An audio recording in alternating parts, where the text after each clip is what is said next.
சிறுவாசிகள் சார்பாக 33ஆம் ஆண்டாக சிறப்பாக நடத்தக்கூடிய வைகாசி விசாக பெருவிழாவினை முன்னிட்டு முதல் நாள் நிகழ்வாக இதோ ஸ்ரீ புற்றடியம்மன் ஆலயத்திலிருந்து ரத காவடி, பால் காவடி, அழகு காவடி, பறவை காவடிகள், கோலாட்ட நிகழ்ச்சிகளோடு இதோ காவடிகள் புறப்பட்டு இதோ உங்களது வீதியில் வீடு வாழ்ந்து கொண்டிருக்கிறார்கள்.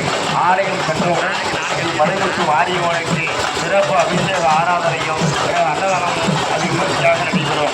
88 வாசிகள் சார்பாக 33ஆம் ஆண்டாக சிறப்பாக நடத்தக்கூடிய இந்த வைகாசி விசாக திருவிழாவில் முதல் நாள் நிகழ்வாக இந்த காவல் நிகழ்ச்சியில் அனைவரும் பங்கு கொள்ளுமாறு கேட்டுக்கொள்கிறோம். இக்கரும்